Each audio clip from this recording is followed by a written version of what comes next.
Hello, I want to talk to you about the Silicon Valley collapse. This is a repeat of 2008, and I was in real estate in that time, and I can tell you this is going to be repeating again. And I want to try to warn you, if you can listen to this talk for a long time.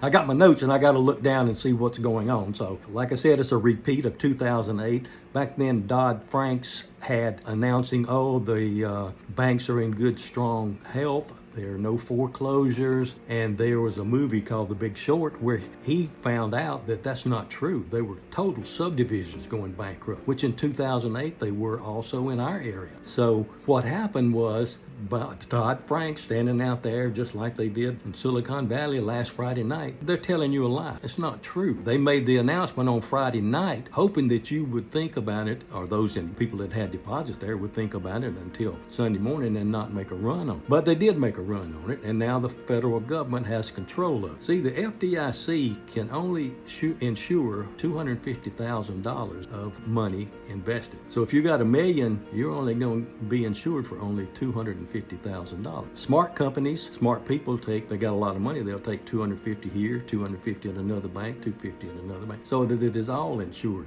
But people are in businesses, they had loaned that money out, and Roku, for example, you probably heard of them, they had, I think, $350 million. Well, they were only insured for $250, and guess what? They need that money to pay their employees. Their employees can't work without getting paid, I don't think.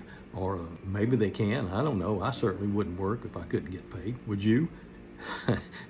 Kind of hard to do that. But in real estate, commissions are paid. So I'm working right now. If I don't have a sale, I don't get a commission. So I'm working for free as an independent 1099 person. Anyway, let me get back to the problem. The banks, they did excess spending. They had lower interest rates at that time when they were spending. Now the interest rates have gone up. Let me give you an example. One of the local banks here, they had a sign out about 1.5 years ago that said an interest rate on a home for a 10-year mortgage, 2.58%. Now that sign is out. The interest rate is 5.5% on a 10-year mortgage for a home. I talked to the bank, and the guy told me, the head of it said that the U.S. Treasury is now giving you 5% interest on a 1-year note from them, and people are running to it as fast as they can to get a 5% return on their investment, as opposed to 2 or 1%, which we've all been getting in the last several years. The government has driven up the interest rate. They were able to pay a little more. Now they're out there trying to stop inflation, and they're doing the reverse of what they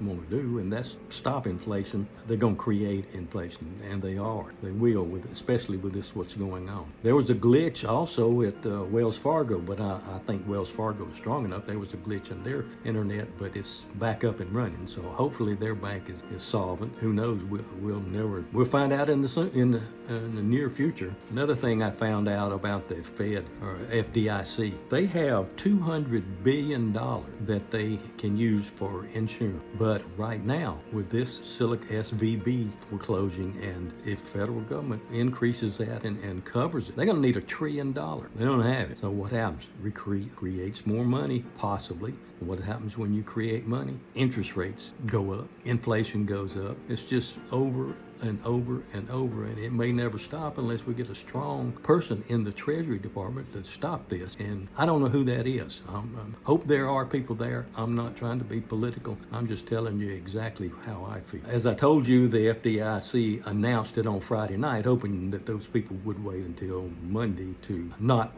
have a run on the bank. And a run on the bank is everybody wants their money, and they don't have it because they don't have to have. They used to have 20% reserve. Now they don't have to have any money in reserve. In other words, they can loan out every billions of dollars they got and not keep any in reserve. Also, that Dodd-Frank thing allowed the banks, they didn't have to disclose their losses. If they were losing money, Dodd-Frank said, you don't have to report it. That's terrible, especially if you got money in the bank. You think the bank's solvent because they are not reporting. Again, federal government sticking the nose in where we don't have a free economy. People are recommending now to invest in real estate, gold, and silver, or cash. I've invested in gold in the past. It's a good good investment. It always has been. Unfortunately, I cashed out and made a profit and wish I had kept it in and probably quadrupled when I was doing that. Real estate investment, if you're just interested in buying a house, buy a house, get a mortgage. The interest rates are still rather low. I mean, 5 to 6%, and the value will go up eventually. Now, if the value of the home goes down, you still have the house, you still have the place to live, and you're still making the regular payment, and then it'll come up. I've been in this house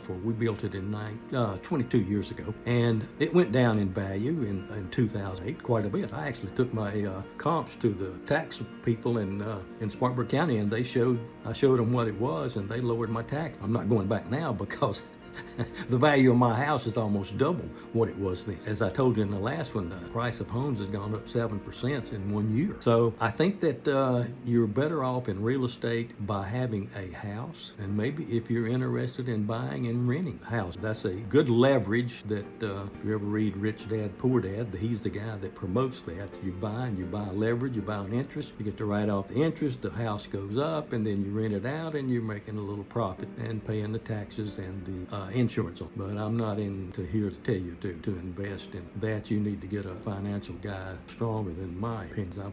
I invested in some mobile homes, and let me tell you, don't do it. Anyway, that's my talk today, and I hope that you will take interest in looking at this and subscribe to my channel. I'm going to start putting out a little more information as soon as possible, but I wanted to get this one out as soon as I could about this SVB Bank closing down. Thank you. My name is Mike Honeycutt. I'm with Bluefield Realty, and I hope you have a good day.